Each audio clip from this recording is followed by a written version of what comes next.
Coach Del Rio, welcome to the HTWeAre podcast. We are so honored to have you. And again, thank you so much for joining us. Oh, thanks for having me.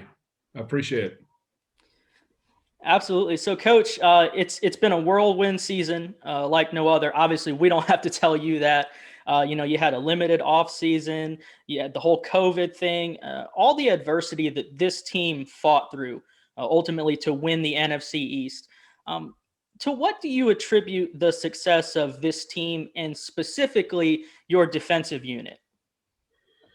Well, that's a pretty deep question. I think the biggest thing was that I thought our guys showed up every day, with positive energy. And it's like, you could make excuses for like the fact that we didn't have an off season, that we were dealing with COVID, we were being tested every day, we had to wear masks, we couldn't meet in person a good percentage of the time over the past year. So we were doing Zoom meetings.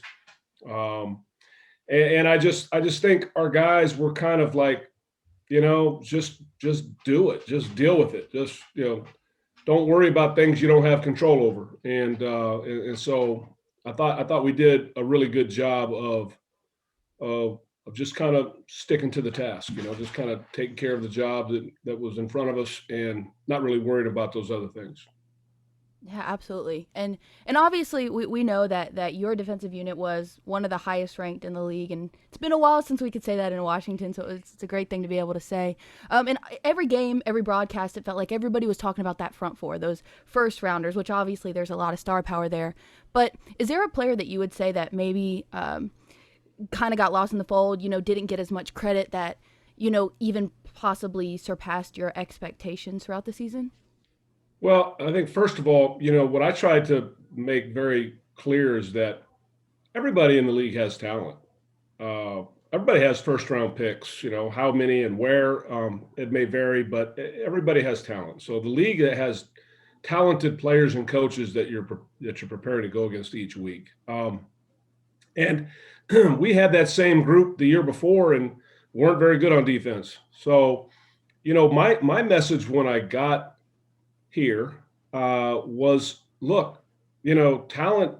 It's not about talent. It's about performance. It's about us coming together and understanding what it looks like to sacrifice for each other and playing together, understanding where we all belong, and those types of things. So I think that was the biggest challenge. And for me, it wasn't about the front level. It was about all three levels. So there are three levels of defense: the defensive line, the linebacking, and then the secondary. And they all, in order to play good defense and to be in the top, the goal is always top five. And so, we end up being second in yards and fourth in points. And so those are great accomplishments, but that's all about a team. That's about all of us. And it's not just about me. It's about our staff. It's about, it's very inclusive. It's about, how we do things at all three levels, as I was saying. And so, with that, you could look, John Bostic was, he played over 1,000 snaps last year. I mean, he was our leader. He played a ton of football. So he's kind of an unheralded guy that had a really good year. In the back end, a guy like Cam Curl to come out of nowhere, and end up playing a pivotal role for us. So, and going back, speaking of those Zoom meetings, going back to like when we first started those Zoom meetings, that's when, as coaches, we started going, hey, this guy gets it. Like, All right. His responses are really quick. We could tell even on Zoom. So anyway. So the cream kind of rises to the top sort of right away. Yeah, it did. We're huge. Him, yeah. I am Cam Curl's number one fan, so it's very, very well known on the podcast and to our listeners. Yeah, we are. I saw you kind of light up when I said Cam Curl. You kind of. Yes, sir. Yes, sir. Okay. All right. So, and I like that obviously the whole theme all year, there's been a few different themes, but the key one has been team, and it's been in all aspects of the organization, from the coaches to players, the front office, all of that. Coach, you witnessed Ron, fight through cancer this season. You also witnessed Alex Smith come back from an injury that could have taken his life. What was it like seeing Alex Smith return, become comeback player of the year, watching your colleague and your friend battling cancer all this time, and seeing the whole team, everyone respond in the way that they did? Right. And I think that was a reflection of the leadership that they were watching. And you had a daily, I mean, to watch Alex come back from all, I didn't think he'd ever step on the field again. I mean, when I first saw him, I'm like, there's just no way. Sure. And he kept I think a fighting, lot of and, people did. the way he kept working, and it means so much, and he cares so much, and he tries so hard. He just willed it. And Coach Rivera going through chemo and getting his treatment, and asking me what would I help kind of carry the torch when he couldn't be there, and be the head coach, when needed, and I handled some team meetings and things like that. But for him to see, him coming out to practice, you could tell he felt terrible. And some days he wouldn't leave the cart.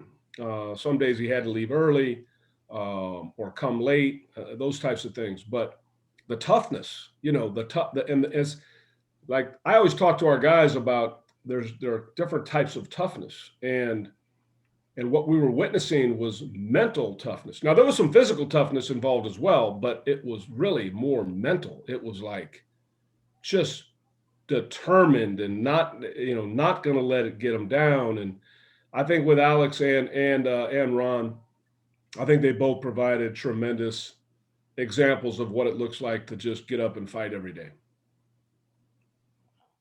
Awesome. Great people. Great. I mean, and Coach, you've been, is it all right if I say that you've been lucky to be around so many great players and coaches during your career as a player and a coach, and you've coached some interesting guys. I wanted to ask you to take a little bit of time, because you've been around the block, and you've pretty much seen it all, and you've coached some really, really unique characters. I mean, you coached Ray Lewis in Baltimore. Right. When you were head coach in Jacksonville, you coached Big John Henderson.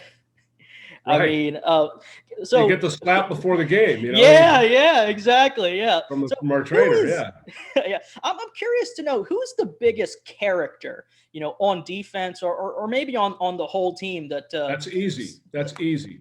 Biggest character by far.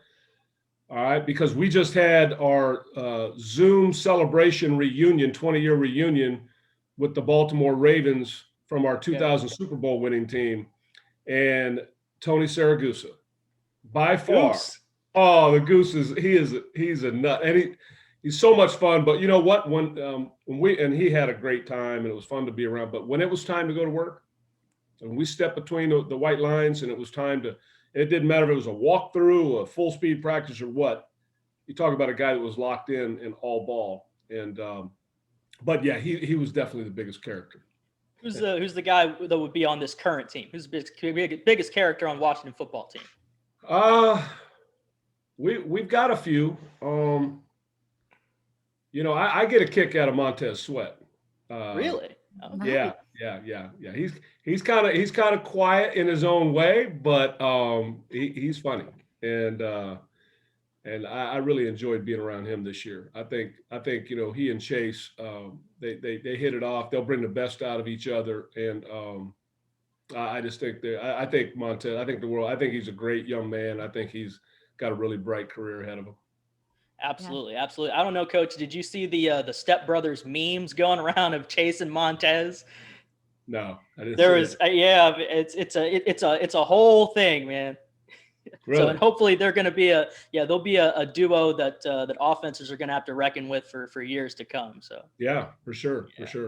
Absolutely. Well, as anybody that's listening to this is fan of the Washington football team knows. I just make a joke about it all the time that the last time we made it to the Super Bowl, I was not born, so it was in '92, and obviously we're all looking for that, and I think that we saw something this year with this coaching staff where we felt like this is a coaching staff that in these next few seasons, like we absolutely believe, and it's been hard to say that in the past, but we absolutely believe that this is a team and this is a coaching staff that could possibly make that leap and make it all the way. And you've been, you've been around that success. You've been there. I would say probably one of the best defenses in NFL history. In 2000 with Baltimore, you were there to witness that on the coaching staff there. So, what do you think it's going to take to take this team and be able to make a run like that?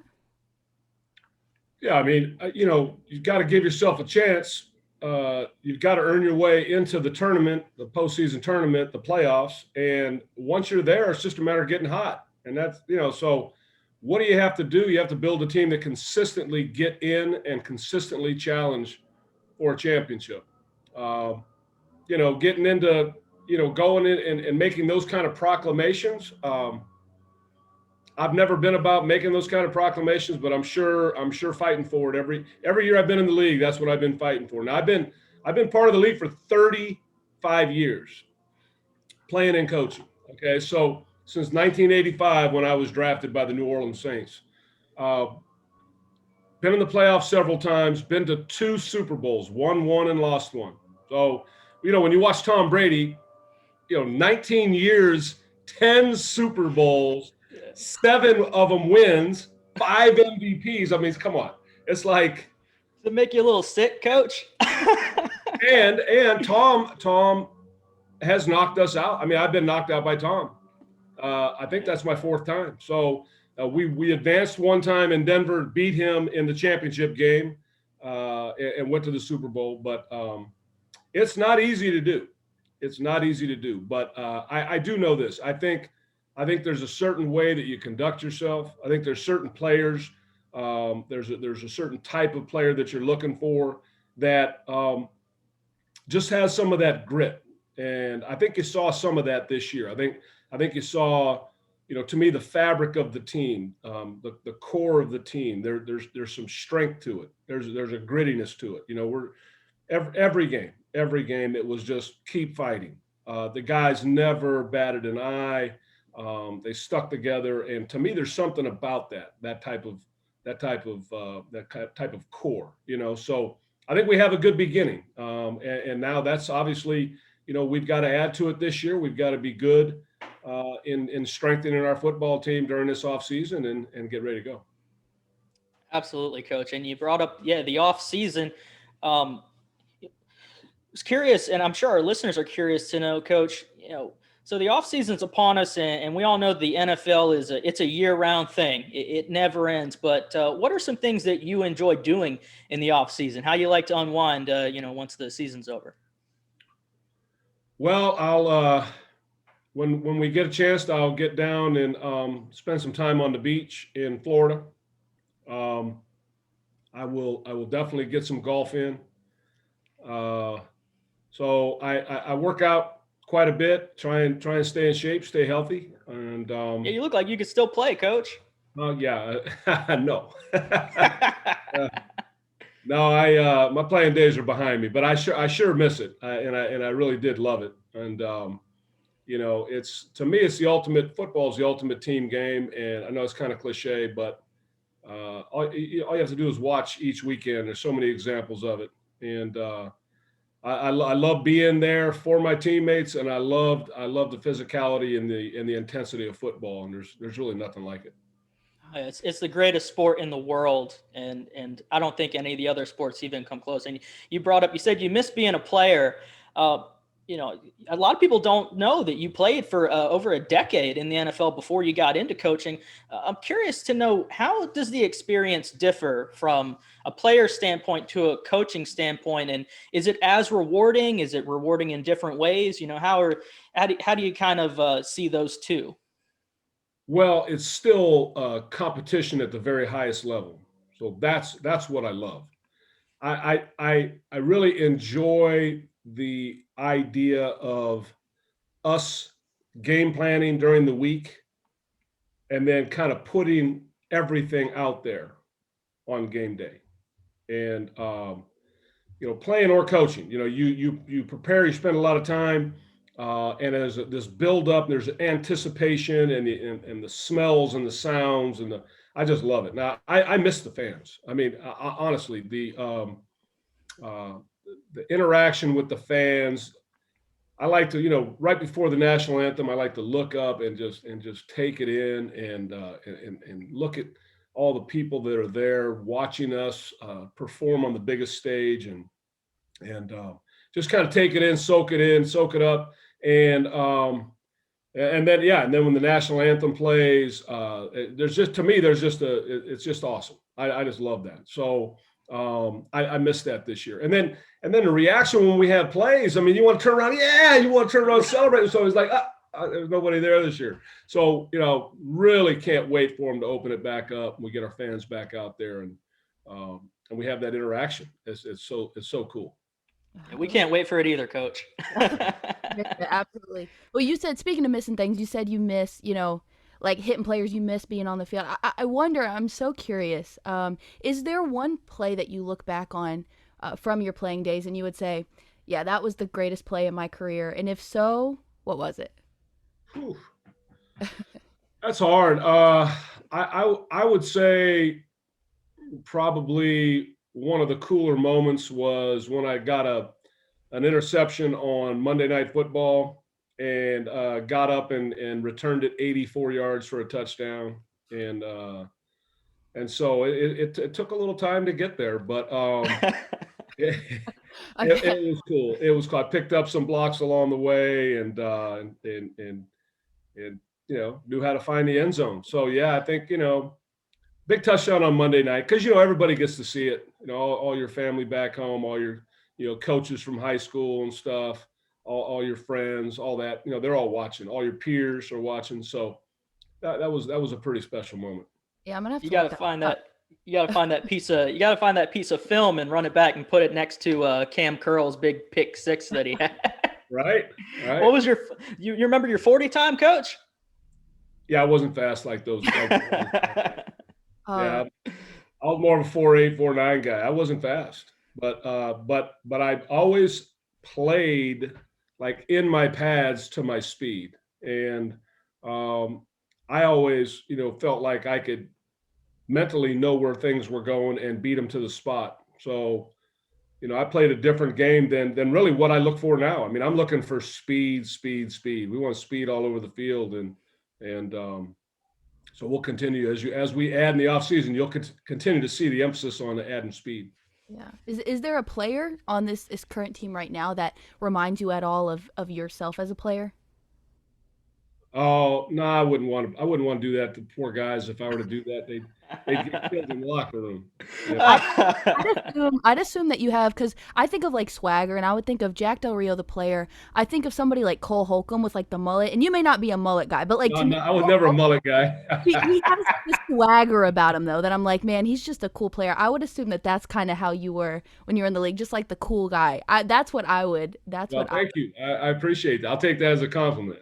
And also, I have to ask, you mentioned golf. Coach, are you a blades guy? Are you? I imagine you with blades in the bag. Like, what is in the bag? Are you a cavity back guy? Like, what do you? I've got a set of blades. I don't play the blades all the time anymore. Fair enough. Yeah, so I've got TaylorMades in my bag. Yeah, so very nice. I got the latest edition, and then yeah. Hey, so I'm still rocking with the Burner 2.0s from years and years back. But hey, TaylorMade is the way to go. I love it. Love that. I've got original pings that I bought when I first got in the league.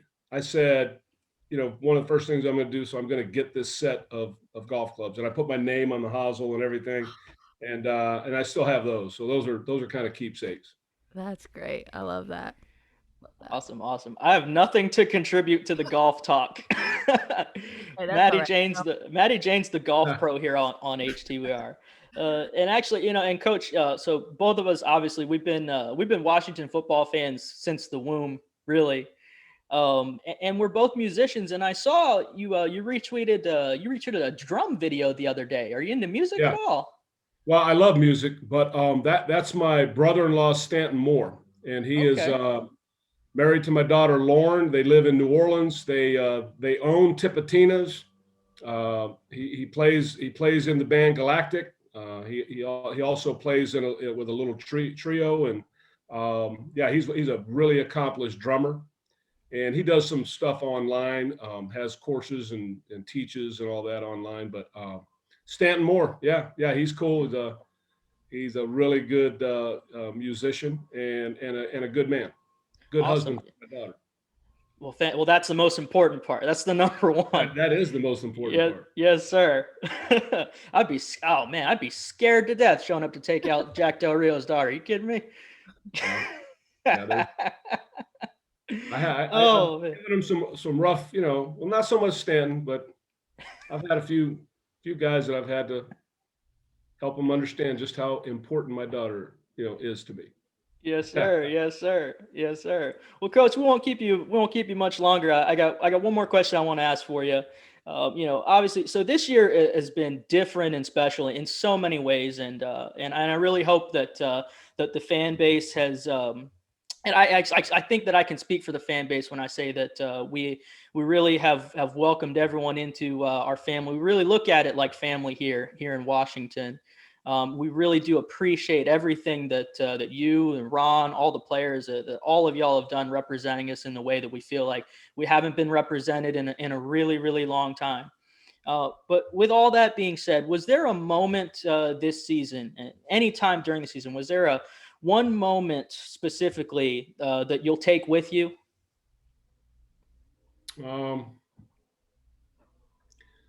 Yeah, I don't know. I think there are a lot of moments. You build these memories over time, and the experiences I've had in this league, being fortunate enough to be a part of this league, and um, I'm fired up about being here. I think it's a passionate fan base. I didn't get the full experience this year. I'm looking forward to next year. I'm hoping that this COVID thing gets on by and we can get back to reality and and interaction with the fans at the stadium and performing for you. And I know this: we're going to grind every day. We're going to continue to work at it. We're going to stand up for the right things. We're going to do the right things, and we're going to work hard, work together, and we're going to make you proud. And that to me, that's what we're all about. We want to make you proud, want to make ourselves proud, want to make each other proud, and that's kind of how we're going about it. It's one day at a time, just attacking it. Love it, love it, love it. And Coach, we're so proud to have you here in Washington. We're so proud to have you as our defensive coordinator. And one thing that we can all be sure of, it is going to be fun. It's been fun. We're looking forward to having more fun. We're looking forward to you standing on the sideline, taking it all in during the anthem, looking up in the stands, and Maddie Jane and I are up there freaking out. Love it. Love it. Yes, sir. What Yes, sir. I love that. The idea of that. And let's hopefully we get it this year. But yeah, I'm fired up. I've been, like I said, been part of this league for a long time, and I appreciate every moment. I don't take it for granted. It really is an honor to be able to play at this level and to coach at this level. And so, yeah, I soak it up, man. I enjoy it. And I love interaction like this. So happy to come on with you today. Wish you the best with your efforts. I know you guys are working hard to support us, and we certainly appreciate it. Thank you so much. Yes, sir, Coach. It has been an honor to have you here on we call ourselves a little podcast that could.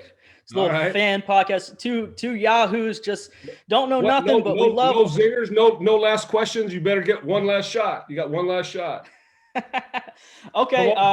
Maddie, what do you got? Are we drafting a linebacker in the first round? I don't have no idea. I'd be happy with one. Okay. Well, all right. So my guy, it just came down. He 2-year contract for Taylor Heineke. All right. His performance in that in that playoff game. A lot of people. He was phenomenal that night. Really, for us defensively, it was one of the bottom end games on the year for us. I mean, it wasn't a great game for us defensively, honestly. It was a shame. Picked a bad night to have that happen, but we didn't play great that night, but he did. I mean, he was amazing. Yeah. And I mean, out of nowhere, I mean, we're in that game. You know, we just need one more stop, you know, and give him the ball again, because that's the kind of game he was playing. I mean, he just did an amazing job for us. So really happy to see him come in and just that's what's so cool when you see guys take full advantage of their opportunity and they believe in themselves and they go out there and they start making plays and the team starts feeding on it, gets a little energy, and you know, it's like magic happens, you know, and that's kind of how the year was for Cam Curl. You know, he had that kind Yeah. of a year, he had that kind of an effect, and that's what Taylor did. You know, that in that wild card game, it was amazing. Absolutely, absolutely. And it really seemed like the team really, especially the leaders on the team, Terry Yeah, McLaurin, Chase yeah, Young. There's something about Heineke. They just rallied around him, and some guys just just have that juice. It was palpable. You could feel it. The whole vibe was no just doubt. different with this cat. I mean, and You could feel it. Yeah, he's I've got it on my phone. I've got yeah, Chase, you know, putting Love it. to the back of his jersey, you know, telling the guy, hey, you better know this name, you know, just Heineke. Love it. Coach, you asked. I do have one more All right. because you mentioned him, Chase Young. I mean, as fans, Chase Young was one of the most electrifying players that we've seen in the Burgundy and Gold since.